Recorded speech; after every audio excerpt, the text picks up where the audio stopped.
This is John, and thanks very much for your interest in the Adventure Building Workshop. In this video, I'm going to go through what is covered in the workshop, what you get when you purchase it, and what we'll be doing this summer throughout the workshop. I will also be giving you some idea of the concepts and ideas that I'll be going through in a series of designer videos that the workshop entails, just to give you an idea of what's inside so that you can see if it's of interest to you.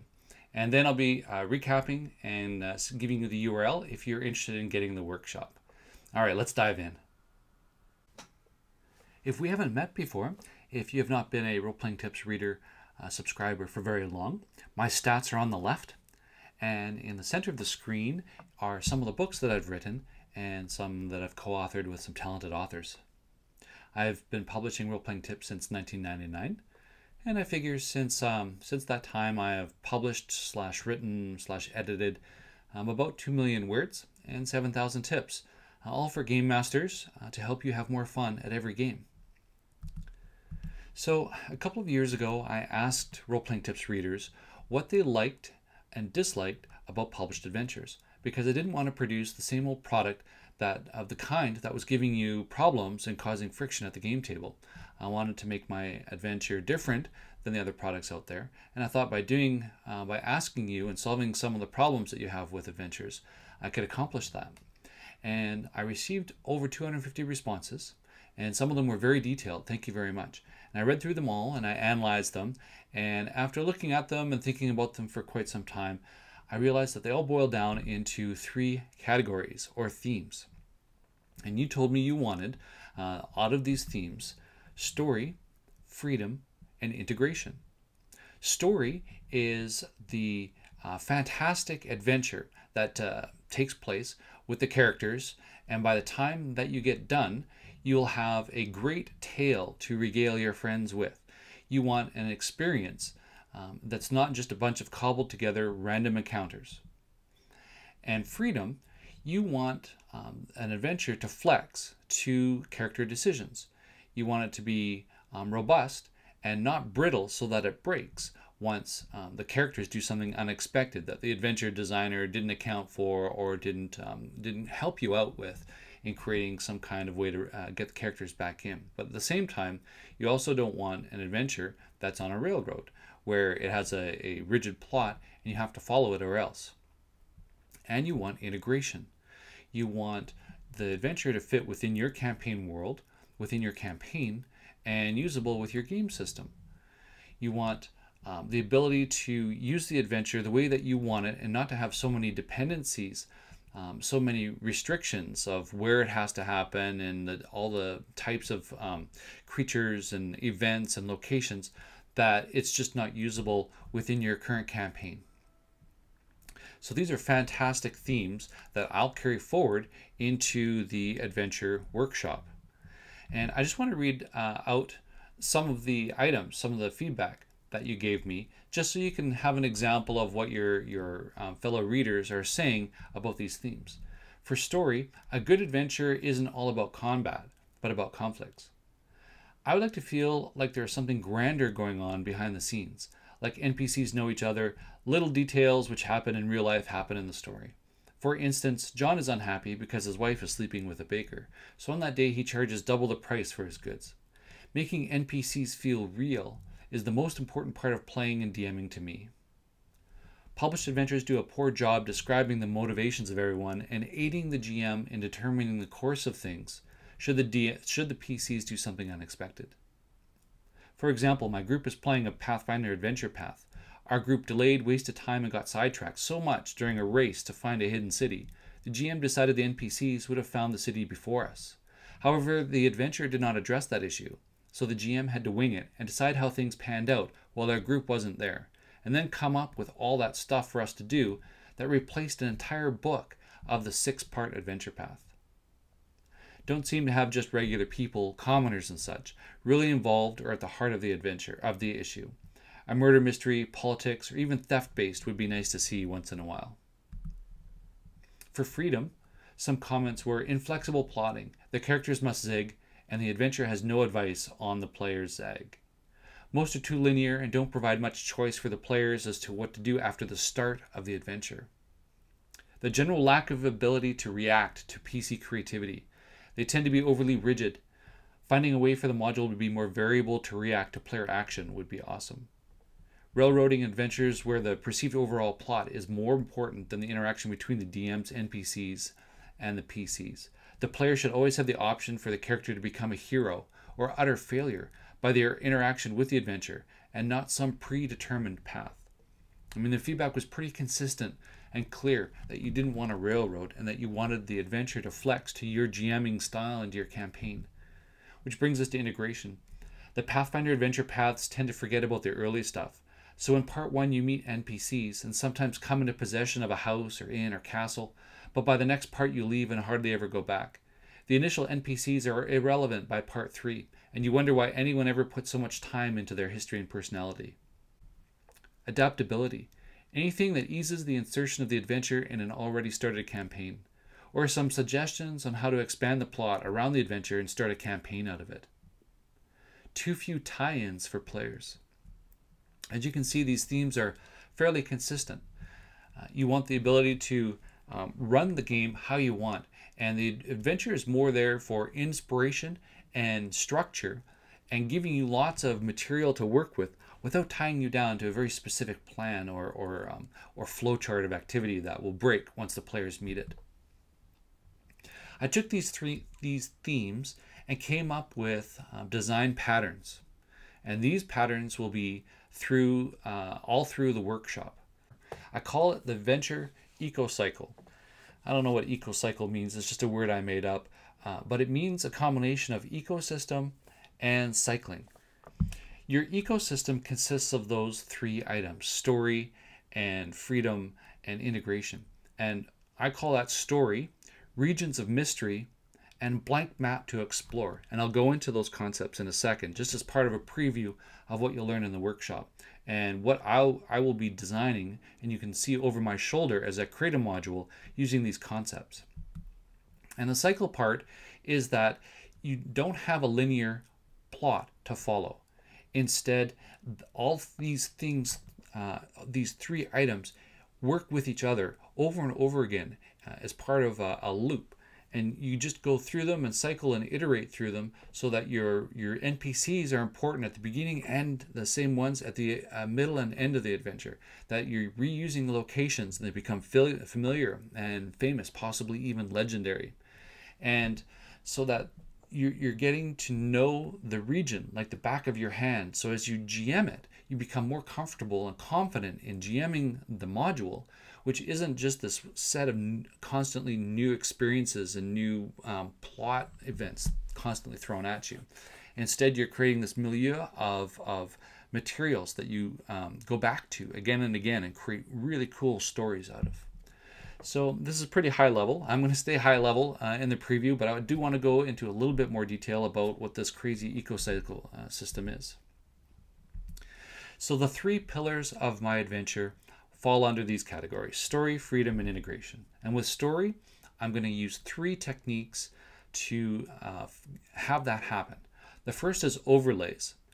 So instead of programming a plot that has to trigger in a certain order and in certain ways throughout an adventure, even if you used some kind of branched flowchart so that there is some illusion of player choice, that doesn't work for me, and you told me you don't even want that level of restriction.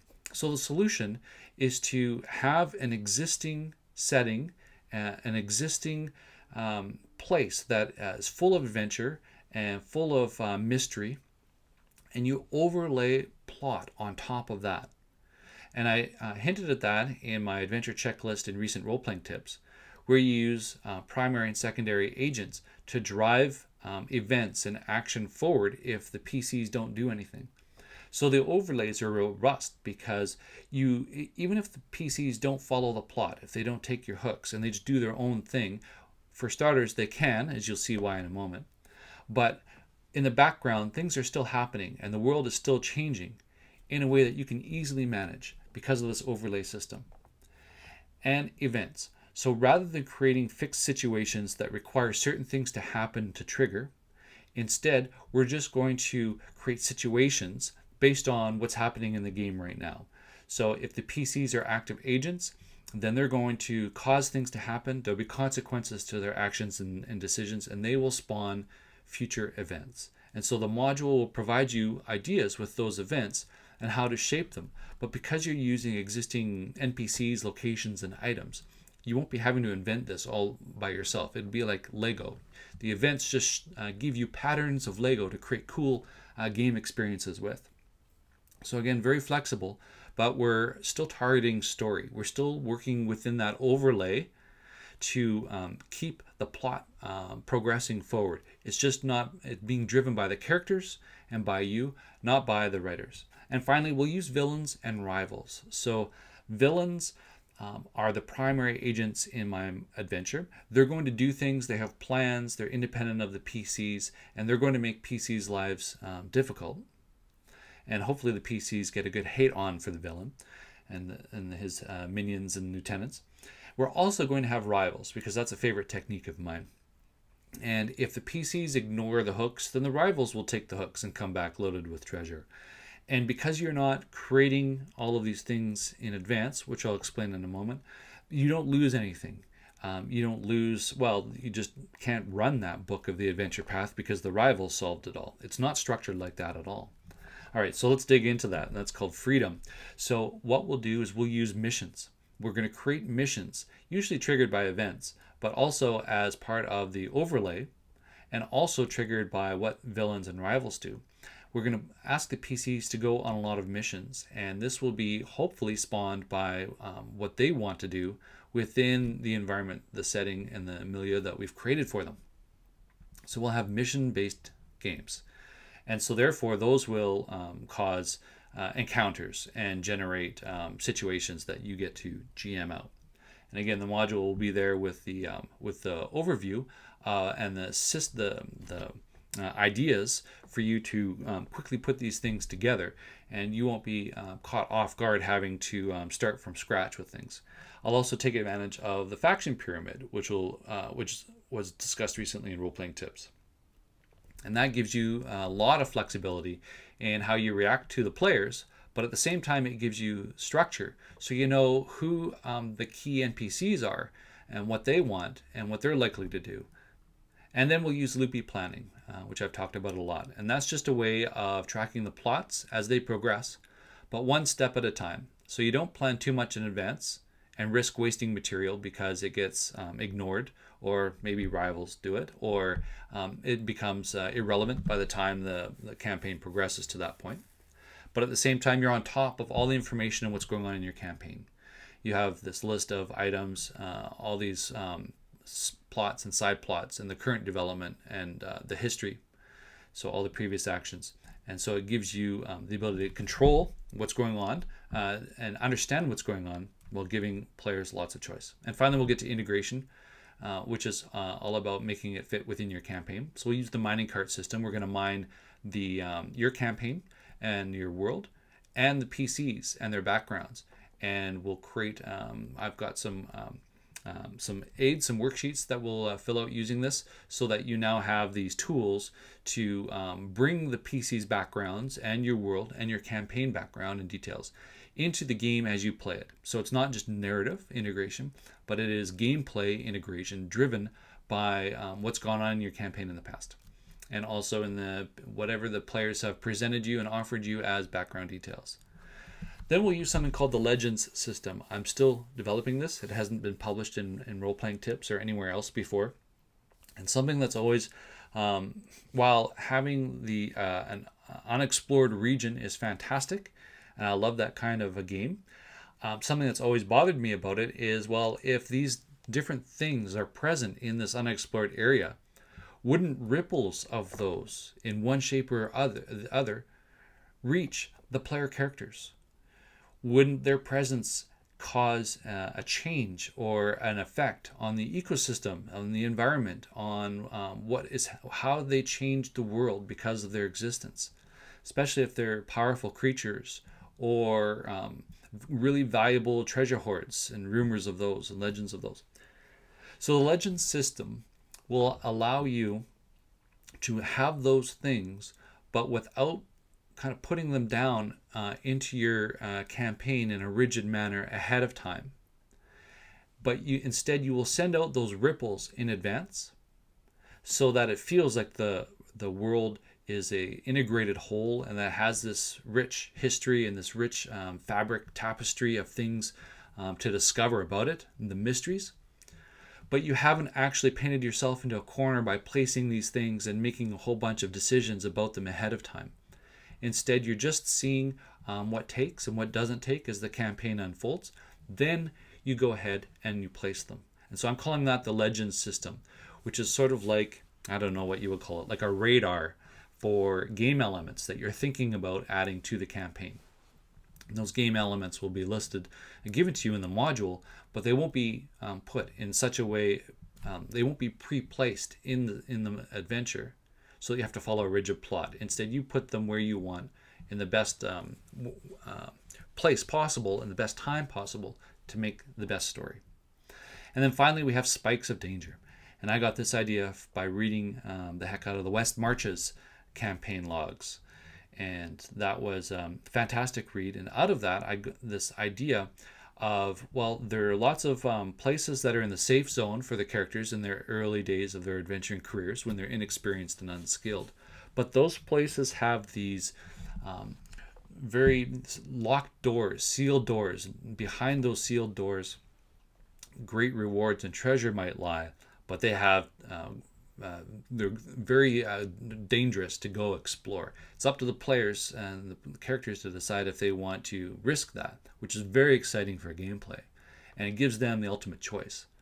But at the same time, for you as a GM, you don't create this homogenous game world, this heterogeneous game world where the safe zone is just happens to be safe for the characters to explore in and nurture them, and then the next level in the bullseye just happens to be at the right level for those for the characters in that part of their career, and so on. So it seems like the game world is fake and unrealistic because the characters are kind of coddled.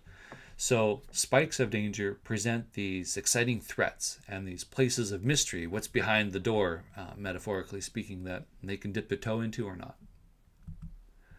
So these systems also feed into each other, and that's why I've drawn them as a cycle. So the story gives you the freedom to play the game in a way that integrates with your current campaign and world. Again, it's still kind of abstract. I'll be getting into each of these ideas in detail in the designer videos in the workshop, but I just want to give you an overview of my thought process. So at a slightly more tangible level for the story, to execute on those ideas, I will have a home base campaign. So the players will be starting in one location, exploring that, learning the NPCs there, building relationships with those NPCs, both relationships of love and hate, and everywhere in between, getting to know the world and the ripples of the Legends system and numerous other things. It's all integrated.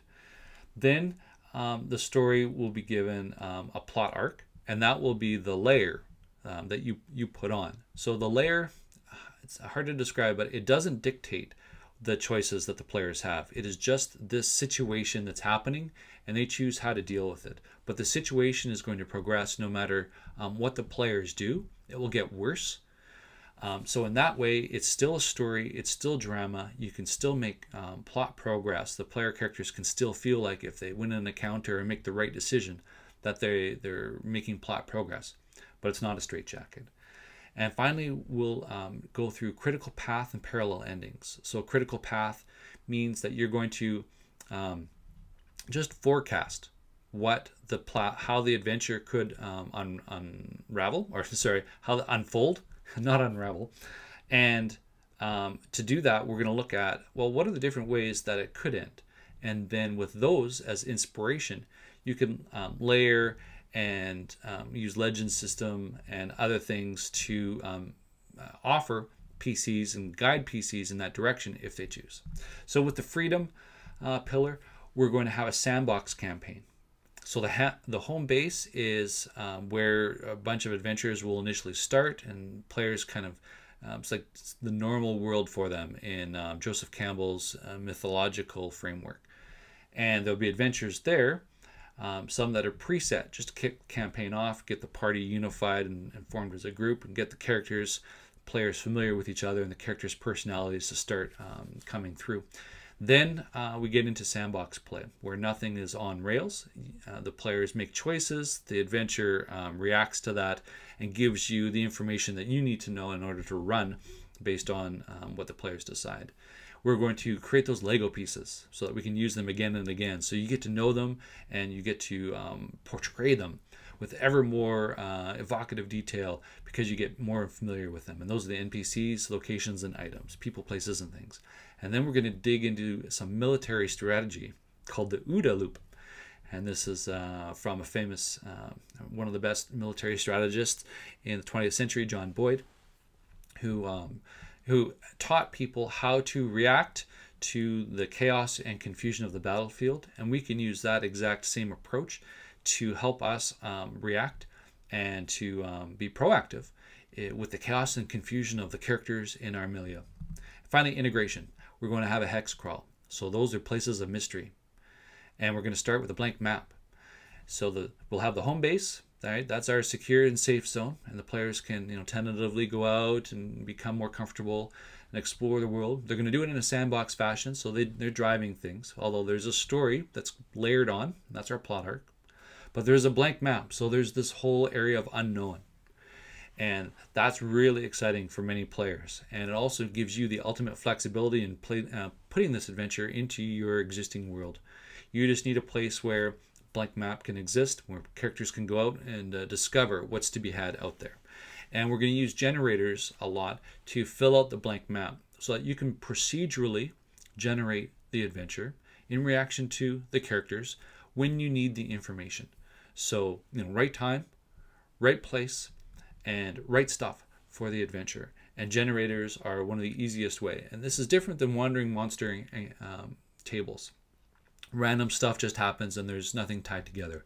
That's where our legend system and our mining carts come into play. We're going to feed our generators so that the results that they generate are extremely appropriate and applicable to the story that we want to tell, your campaign, and the world. All right, I'm sorry that this is so high level and abstract. I just want to share with you some of the ideas and the concepts that we're actually going to dig into in exact detail, and we'll actually create an adventure out of. There will be encounters and there will be words on a page, I promise. These are just the high level details and the ideas that I'm going to bring all together and create an adventure, but at the same time show you how to create adventures using all of these ideas yourself. You can pick and choose from them all. You don't have to run a hex crawl. I just wanted an adventure that offered the best of all three of the worlds, of the pillars that you told me were most important. So you can pick and choose. So in more tangible terms, again, all of this stuff feeds into each other, into loops. So we don't have a linear adventure. We're constantly revisiting NPCs and locations in the sandbox, and the hex crawl gets revisited as new information. Oh, there's a dungeon back there in that hex that we just learned about in this place. Well, let's go back and see if we can find it and what's in there. And that's really exciting, and that's the feel of integration that you want. Anyways, to make this a little bit more specific for you, this is a map of the PC's starting village. So there will be a village in part 1 of the adventure, and part 1 being information architecture of the adventure, not necessarily the order of play. It's just how I'll break out and the information so that you can reference it easily and chew it in advance and prep for it as much or as little as you like. So the part 1 will be about the adventure, their home base, which is the world, and it generates the people that the PCs care about, and it gets their backgrounds involved. Then we have freedom. And this is just a map from the Barrel Maze adventure module from Greg Gillespie. It's just a placeholder. It's just an example of each of those little barrows offers a complete dungeon experience for the characters in that module, Barrel Maze. And I'm going to take that idea only on the regional scale where they can dig into the adventure locations that they want, ignore the others, and the whole thing is going to live and breathe and evolve on its own. And then we have the blank map in our integration. So our village starts with a dot. They know what's around it. There's a reason why they don't know what's around it in my particular adventure. And so they're going to, if they choose, go out and explore and find out what the world is like out there, so that the village doesn't get caught by surprise, and they can have the best chance of survival, as well as discover great loot, kick down the door, kill a few monsters, or better yet, go on a whole bunch of missions as they struggle with the story that's going to be overlaid onto them. So all of this is the eco-cycle that I'll be covering in the workshop. All right, let me get my sales pitch hat on for you. The Adventure Workshop is on sale now. It's on sale at 50% off until June 26th, this Friday. It's 25 silver pieces. It's normally, well, once I'm done and I re-release it as a complete whole, it's gone out of beta. In the fall, it will be 50 silver pieces, so you're getting 50% off now. It contains all of these features and things, and those are the ways that you can pay. The Adventure Building Workshop has my critical fumble guarantee. So if you don't like it, if it's not for you, email me and request a refund. No questions asked. I'll give it to you. I stand by my work, and I believe in the reputation of role-playing tips. And I want you to be satisfied with what the product is and your experience of it. All right, there's the URL. I hope this showed you enough to help you decide if you're interested or not. And if you are, then I will see you on the inside of the members forum in the members area. And soon we will start the Adventure Building Workshop. Thanks.